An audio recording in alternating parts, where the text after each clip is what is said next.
Good evening, School District of Indian River County. This is your Superintendent, Dr. Moore, here with a special Facebook Live as we introduce our new tiered mitigation strategy. As we jump into our presentation, I want to provide a quick update regarding our community's progress as it relates to the spread of COVID-19. You can see on the slide that's on right now, on August 22nd, there were 1,174 cases of COVID during that week, compared to the week that just finished, 688. So a significant reduction in cases, that is positive. Also, in the percent positive, also seeing significant decrease from 27 down to 18%. So those are very, very encouraging numbers. 18% is still a little higher than we would like to see. And then you look at the information and data set around hospitalizations, percent of beds used in ICU beds, also significant reductions. Once again, we'd still like to see those numbers a little bit lower. So we are seeing progress as a community, mirroring the progress that the state is seeing as it relates to the decline of positive cases across the state. When we drill a little bit deeper into our county and look at the schools, you'll see a very similar trend, which is also encouraging. You'll see 3 weeks ago, there were 331 student positives.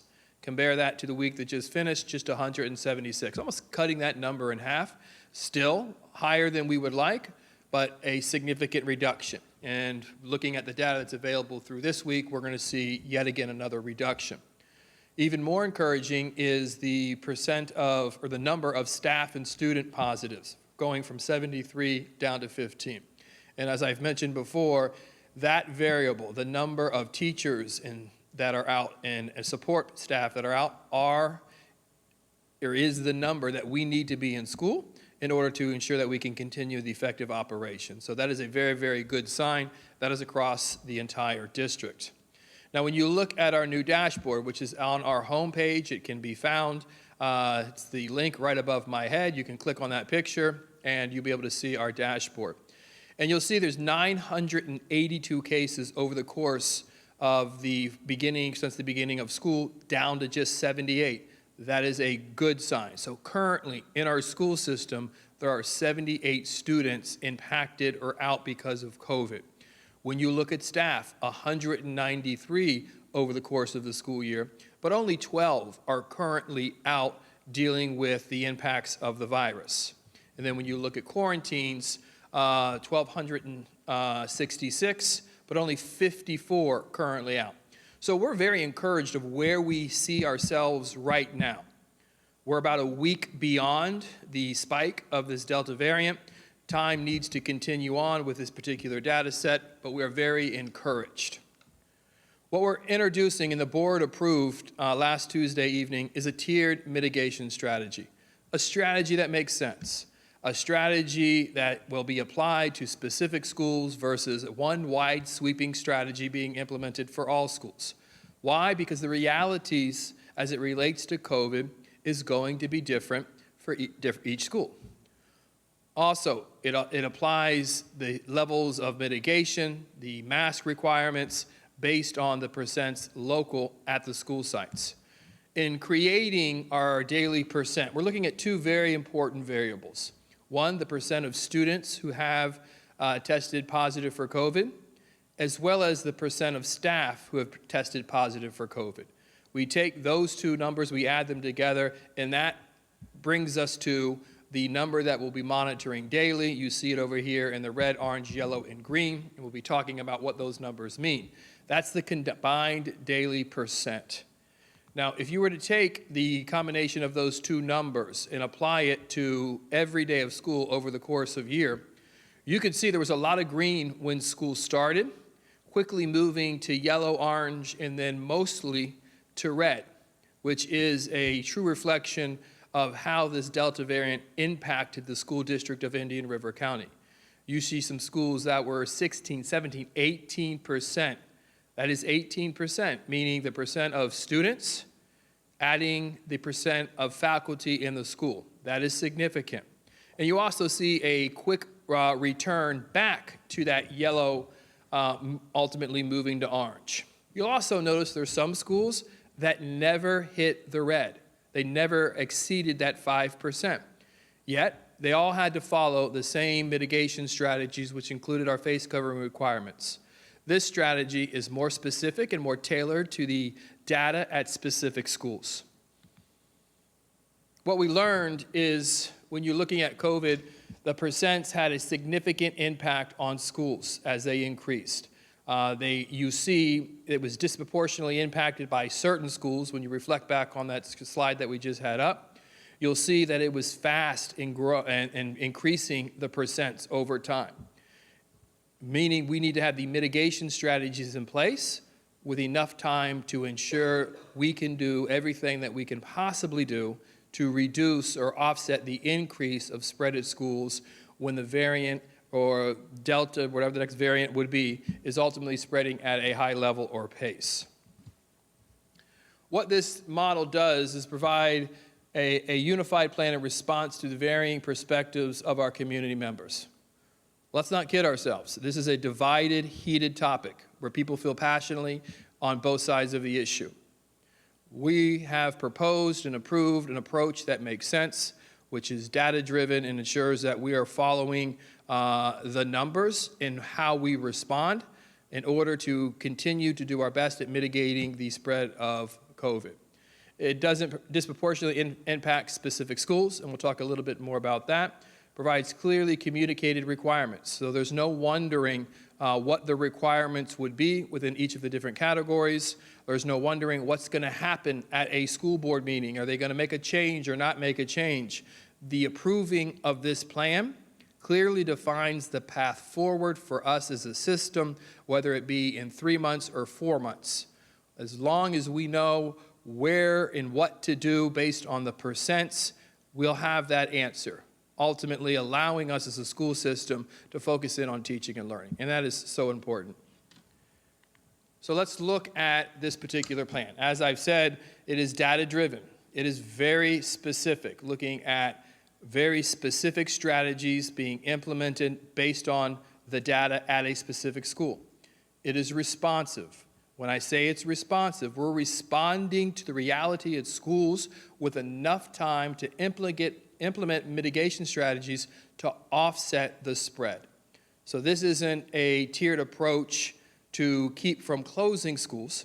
This is a tiered approach to ensure that we reduce and eliminate the spread of the virus in our schools. And it's time limited.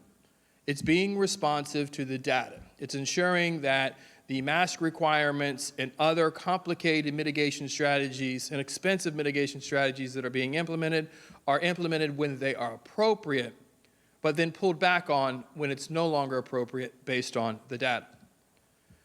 There are 4 categories, and as I go through each of these categories, the first thing that you're going to see is the red, which is 5% or above. The important thing to note here is that is the face covering required with the medical opt-out. That's currently what is taking place in our pre-K through 8. That's the environment in which we've operated for the last 2.5 weeks. The 3 to 4%, which is the orange category, is face covering required with the opportunity for a parent to opt out. That is how we opened the school years. It was required, or actually it was highly recommended, with the opportunity for the parent to submit a form and you can opt out. Now, we already have those opt-outs for parents who have chosen to opt out. It's already on file, it's already documented, so there's no additional action to take if you've already, at the opening of schools, submitted that opt-out form. There's no additional information to take if you had a medical opt-out when we were in that red category. There's no additional burden on the parents if you've already opted out, whether it be the first day of school, and if you've already submitted your medical documentation, you've already been opted out, and our teachers and our principals have that information and will respond accordingly.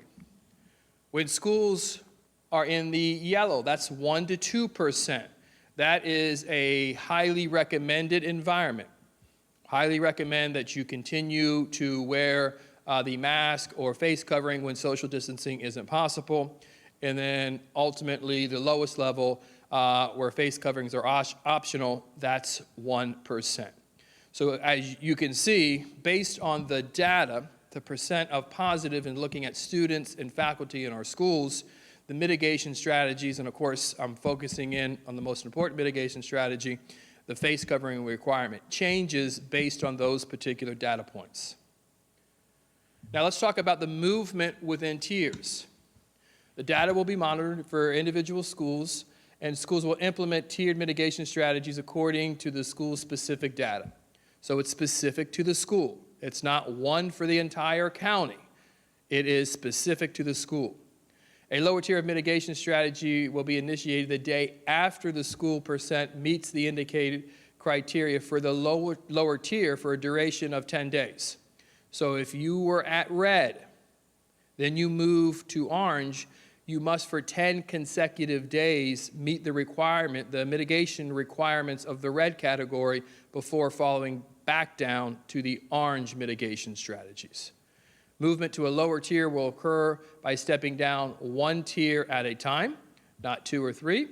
And then the highest level of mitigation strategies will be initiated the day after the school percent meets the indicated criteria or higher tier for 2 consecutive days.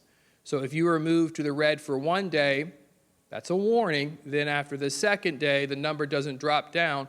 On the third day, you would begin the higher level mitigation strategies and then implement those mitigation strategies for a minimum of the 10 days at the lower level score to move back down to that mitigation strategy. Some information not to forget as we look at this, how we're going to communicate. Our district team will communicate to families using all of our various technology devices, moving from when you move to orange on that second consecutive day, letting you know there has been a change, or when you're moving to red. We're making those notifications because those are the big shifts in behavior. Moving to the parental opt-out option for orange, and then moving to the medical opt-out for the red environment.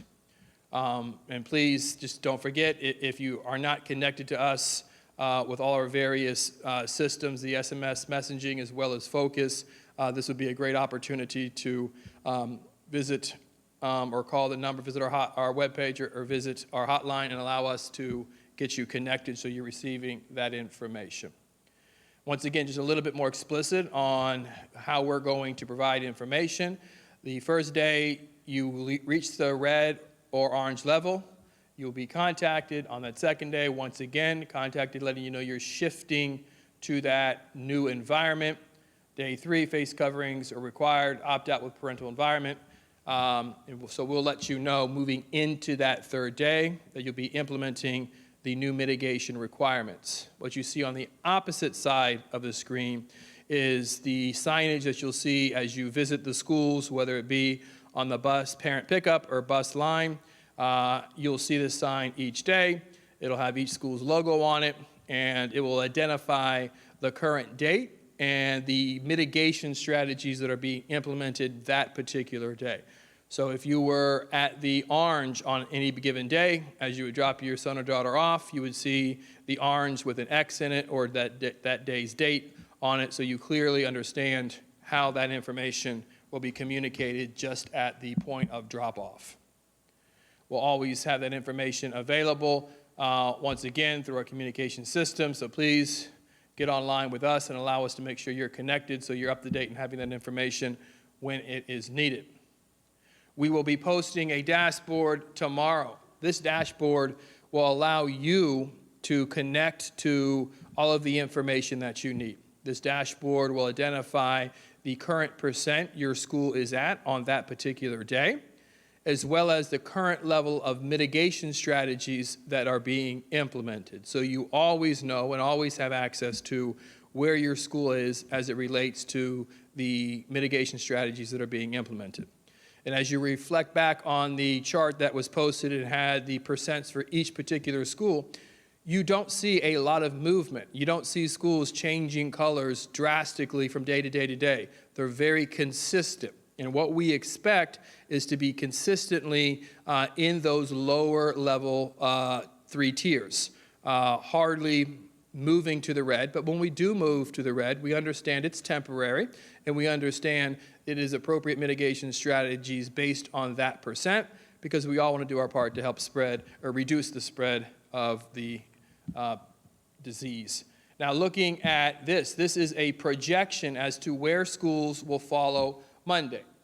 So keeping in mind, we're going back to that 10-day count. So schools that may have been at red have to meet the mitigation strategies of red for 10 days before actually moving to the requirements of the orange. So you can see we have a few schools that will be for a very short amount of time that will begin with the mitigation strategies that are currently in place. That is Beachland, Indian River Academy, Pelican Island, Sebastian, Treasure Coast, Vero Beach Elementary, Gifford Middle School, and then Sebastian River Middle School and Storm Grove Middle School. All of those schools are expected to be moving into the orange within the first 3 or 4 days of that next week. But to implement the model with fidelity, we will go back the 10 days to ensure, as we want to get as much time away from the spike that we just are on the backside of. So we will implement this. Once again, you'll get that information in a phone call Sunday evening. The website will be functioning. You'll get a link to that dashboard. You'll be able to go back and reference this presentation that I'm giving now. So it should be relatively straightforward. Not a lot of changes going into Monday. The biggest change would be Osceola, who is at the 1 to 2%. And we think by the end of next week, based on the data trend, we're going to see a lot more green and yellow and being consistent in those two areas for an extended amount of time. Our high schools are currently under the orange. The high schools open the school year with the opt-out category. We did not make the shift to the medical opt-out for our high schools. That was a data-driven decision. So our high schools for the next 2 weeks, nothing is changing. You automatically are dropping into the orange because that's currently what is in place. You have had the opportunity to provide your opt-out letters. If you haven't, you obviously still can. You also have the opportunity over the next 2 weeks to get your medical notes. Any issues or concerns with your medical notes, please reach out to your principal, and they'll provide you with the needed support and information for the next steps as it relates to that. Well, high schools will begin implementation of the tiered approach on the 29th. So for high schools, everything remains the same for you on Monday, which in essence is the orange category, the recommendation to wear a mask with the parental opt-out. We will be enforcing that opt-out, and this is something for the entire community to hear. We acted in good faith as we opened the school year. We've asked for families to have the communication and conversation with their children to determine what the face covering preference for that family was and to notify us if they were opting out. As I've said a number of times before, we had about 20% of opt-out letters on file. So 80% should have been in masks, but we only observed about 20% in masks. So now we've taken the necessary steps to ensure that everyone in the school building is informed, knows the preference of the parents, so we can support our parents in enforcing their preference as it relates to the face covering requirements. So if you're one of those families that did not submit an opt-out and you feel that is what you would like to do, please, that is just a letter to the first period teacher, and for your convenience, you can log on to the parent portal and get that information loaded as well. And with that, that is our presentation. Thank you very much. This information will be available on our website, and you'll be receiving information Sunday evening regarding the mitigation strategies that will be in effect Monday. Thank you. Have a great night.